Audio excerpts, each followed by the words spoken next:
بسم اللہ الرحمن الرحیم۔ السلام علیکم۔ آج ہم پڑھیں گے موضوعاتی مطالعے میں سے ٹاپک ہے قرآن مجید کے فضائل۔ آئیے ہم دیکھتے ہیں قرآن مجید کے کیا فضائل ہیں۔ سب سے پہلے تو ہم دیکھیں گے قرآن مجید ہے کیا۔ قرآن مجید اللہ تعالیٰ کی کتاب ہے جو کہ آپ صلی اللہ علیہ وآلہ وسلم پر نازل ہوئی۔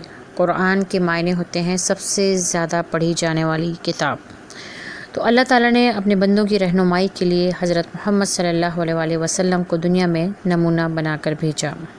چونکہ انسان فانی ہے اس لیے ایک ایسا ہدایت کا مجموعہ بھیجا جس سے بنی نوع انسان رہتی دنیا تک فیض حاصل کر سکیں، فائدہ حاصل کر سکیں، ہدایت حاصل کر سکیں، رہنمائی حاصل کر سکیں، اور اس ہدایت کے مجموعے کو قرآن مجید کہتے ہیں، جسے آپ صلی اللہ علیہ وآلہ وسلم پر 23 برس میں نازل کیا گیا۔ قرآن مجید کے فضائل دیکھتے ہیں۔ قرآن مجید اللہ کا کلام ہے۔ سب سے پہلی اس کی فضیلت تو یہی ہے کہ یہ اللہ کا کلام ہے، بے شمار خوبیوں کا مجموعہ ہے جن کا شمار ناممکن ہے، محال ہے، مشکل ہے کہ جن کو ہم شمار کر سکیں، جن کو ہم گن سکیں۔ انہی خوبیوں کی وجہ سے یہ کتاب جو ہے وہ زندہ جاوید بن چکی ہے۔ مطلب کتنی صدیاں گزر چکی ہیں اور کتنے زمانے گزر چکے ہیں، یہ کتاب جوں کہ توں ایز اٹ از ویسی کی ویسی قائم و دائم ہے اور انشاءاللہ رہتی دنیا تک قائم و دائم رہے گی۔ اب ہم دیکھتے ہیں کہ اس کی کیا کیا خوبیاں ہیں کہ جس کی وجہ سے یہ کتاب جو ہے وہ ہمیشہ کے لیے تابت رہنمائی کے لیے ہمارے لیے پاس موجود ہے۔ سب سے پہلی بات یہ ہے کہ سچی کتاب ہے۔ قرآن پاک میں جو کچھ ہے وہ سب سچ ہے، کوئی اس میں جھوٹ نہیں ہے۔ اس کے تمام پیغامات سچائی سے بھرپور ہیں، اس کے دلائل مستحکم ہیں، جیسا کہ ارشاد ربانی ہے کہ سورہ ہود میں اللہ تعالیٰ نے فرمایا ہے کہ یہ وہ کتاب ہے جس کی آیتیں مستحکم ہیں اور خدائے حکیم و خبیر کی طرف سے تفصیل کے ساتھ بیان کی گئی ہیں، چونکہ دلائل نہایت مضبوط ہیں، سچائی کی طرف رہنمائی کرتے ہیں، اس لیے تضاد سے پاک ہے۔ اس کے مضامین میں کسی بھی قسم کا اختلاف نہیں ہے۔ اور ارشاد ربانی ہے کہ اگر یہ خدا کے سوا کسی اور کا کلام ہوتا تو وہ اس میں بہت سا اختلاف پاتے۔ سورۃ النساء میں بیان کیا گیا ہے یہ کہ اگر یہ خدا کے سوا کسی اور کا کلام ہوتا تو اس میں بہت سا اختلاف پاتے۔ اس کے علاوہ دوسری بات یہ ہے کہ یہ شک اور شبہ سے پاک ہے، جس کو آپ نے سنا ہوگا الف لام میم ذالک الکتاب لا ریب فیہ۔ لا ریب فیہ کا مطلب ہوتا ہے جس میں کوئی شک نہیں ہے۔ ترجمہ ہے کہ یہ وہ کتاب ہے، قرآن مجید ہے کہ جس میں کوئی شک نہیں ہے، شک کا گزر نہیں ہے۔ یہ ایک واحد ایسی کتاب ہے جس میں کسی قسم کا شک اور شبہ نہیں کیا جا سکتا۔ اس کتاب میں کسی بھی قسم کا ابہام نہیں ہے اور یہ اللہ کی کتاب ہے اور تمام شکوک اور شبہات سے بالکل پاک ہے۔ مکمل ضابطۂ حیات۔ مکمل ضابطہ حیات کا مطلب یہ ہوتا ہے کہ جس چیز میں زندگی گزارنے کے تمام طریقے موجود ہیں، تمام ضوابط موجود ہیں، تمام قواعد موجود ہیں، قاعدے اور قوانین موجود ہیں، تو یہ ایک مکمل ضابطہ حیات ہے۔ اس کتاب نے ایسے افراد کو کامیابی کی ضمانت دی ہے جو اس کتاب پر سچے دل سے عمل پیرا ہوتے ہیں۔ ایسے افراد کے لیے دنیا میں بھی شرف ہے، امتیاز کا وعدہ کیا گیا ہے، عزت کا وعدہ کیا گیا ہے۔ جو شخص اس کتاب کے جس قدر قریب ہوتا ہے وہ اتنا ہی کامیاب ہوتا ہے، کیونکہ یہ وہ کتاب ہے کہ جس میں زندگی کے ہر پہلو، ہر مسئلے کا حل موجود ہے۔ اس نقطے پر محمد صلی اللہ علیہ وسلم نے کچھ یوں فرمایا ہے کہ اللہ تعالیٰ اس کتاب کے ذریعے کتنی ہی قوموں کو بلندی بخشے گا اور کتنوں کو پست کرے گا۔ صحیح مسلم میں ہے حدیث ہے یہ۔ اور اس کے علاوہ علامہ اقبال نے بھی جس کو بتایا تھا کہ وہ معزز سے زمانے میں مسلمان ہو کے اور ہم خوار ہوئے تارک قرآن ہو کے، یعنی ہماری خواری کی جو وجہ ہے، جو مسلمان آج کل آپ نے دیکھا ہے کہ جگہ جگہ خوار ہو رہے ہیں، اس کی وجہ یہی ہے کہ قرآن سے دوری اختیار کر لی ہے۔ ہم نے قرآن کی تعلیمات کو ترک کر دیا ہے اور یہی وجہ ہے کہ مسلمانوں کی اپنی کوئی عزت، کوئی مقام، کوئی حیثیت نہیں رہا جیسا کہ پہلے ہوا کرتا تھا. جو روب اور دبدبا اب وہ باقی نہیں ہے. اس کے علاوہ ہے نمبر 4 پہ کہ بے پناہ تاثیر. تاثیر کا مطلب ہوتا ہے اثر رکھنے والی. اتنا اس میں اثر رکھا ہے اللہ تعالیٰ نے کہ اس میں بلا کی تاثیر ہے. آپ اس کو اگر سنیں اور اپنے آپ یعنی کہ آپ اس کو سنیں، غور سے سنیں، تو آپ کی بہت سی بیماریوں کے لیے شفا ہے. آپ کی بہت سی بیماریوں کا یہ علاج ہے. آپ کی پریشانیوں کے لیے نجات ہے. آپ کے ڈپریشن سے آپ کو نجات دیتی ہے.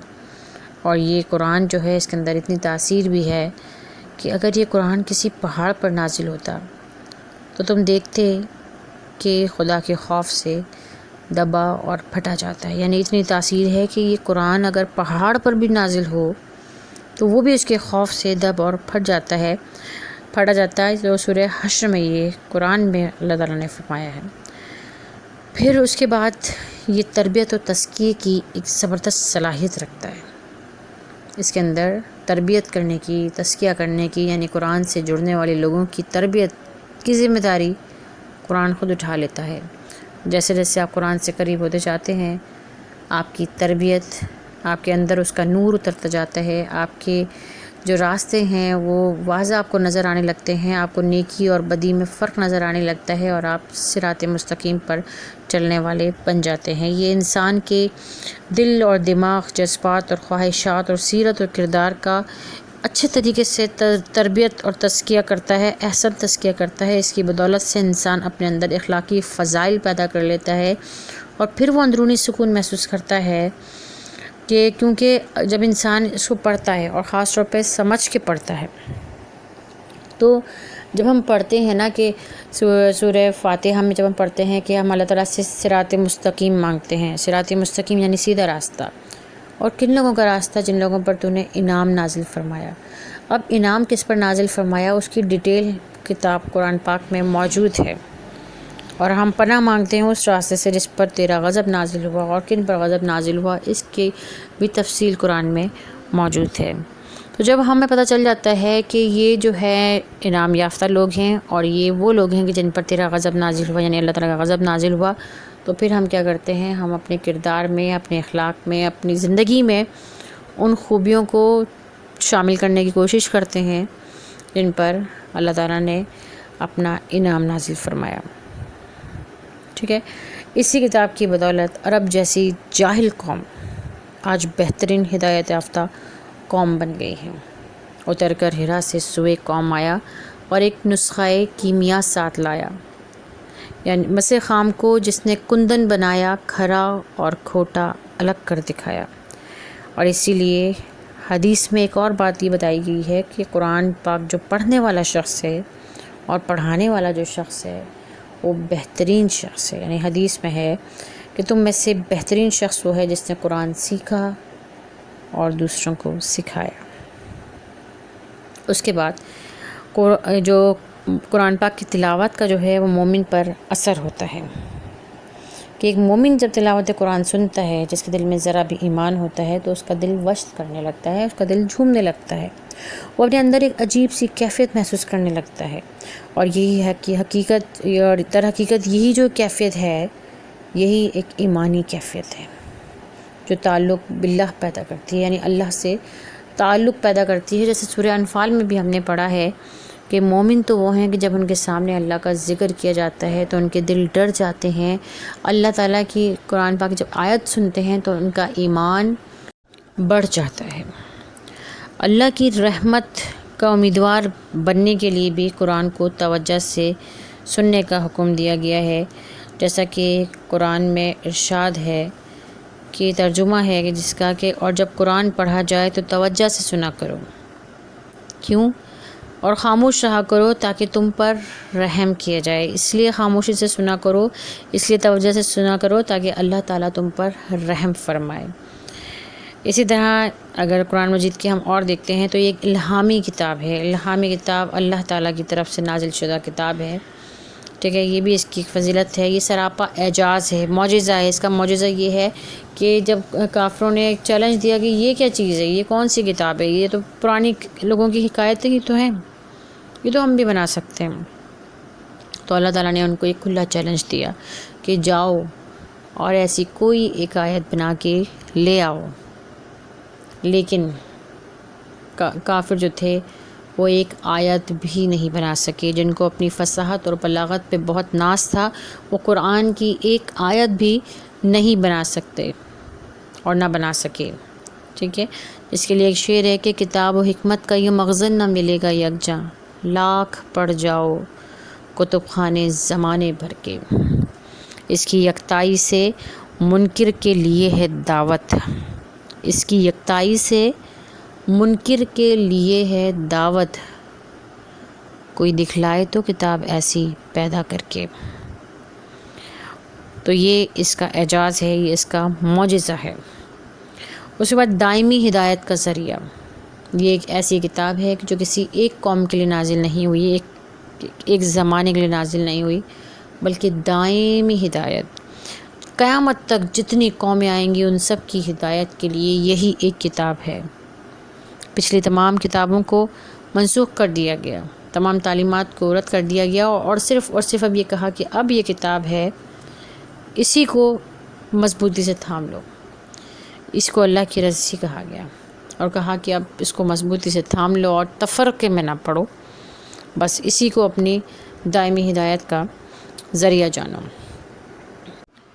اس کے علاوہ ایک اس کی فضیلت یہ بھی ہے کہ اللہ تعالیٰ خود قرآن مجید کا محافظ ہے. یعنی اللہ تعالیٰ نے کہا ہے کہ یہ جب اللہ تعالیٰ کی کتاب ہے، آخری کتاب ہے، ہدایت خداوندی کا مکمل متن ہے، اور جب کہہ دیا گیا کہ قیامت تک اس کے بعد کوئی اور کتاب نہیں آئے گی، یہ اپنی اصلی حالت میں محفوظ رکھنا پھر ضروری بھی ہے تاکہ قیامت تک ہر زمانے کے لوگ اس سے ہدایت حاصل کر سکیں. تو اس کی تبدیلی، یعنی اس کو کسی قسم میں تبدیلی سے بچنے کے لیے اللہ تعالیٰ نے خود اس کی حفاظت کا ذمہ اپنے سر لے لیا. اور ارشاد باری تعالیٰ ہے کہ بلا شبہ یہ ذکر کہ قرآن مجید ہم نے نازل فرمایا اور ہم خود اس کے محافظ ہیں. تو یہ تمام تھیں قرآن مجید کے فضائل. یہ قرآن مجید کی فضیلتیں ہیں جو وقت کم ہونے کی وجہ سے کچھ پر اتفاق کیا ہے، ورنہ اس کی فضائل اور برکات اور اس کے فیوز جو ہیں ان کو شمار کرنا، ان کو گننا نامحال اور ناممکن ہے. امید ہے کہ یہ لیکچر آپ کے لیے بہت ہی فائدہ مند ہوگا. اللہ تعالیٰ ہم سب کو قرآن مجید پڑھنے، اس کو سمجھنے اور اس پر عمل کرنے کی توفیق دے، اور ہم اس کو پڑھیں بھی اور اس کو آگے اس کی تعلیمات کو بڑھائیں. آمین.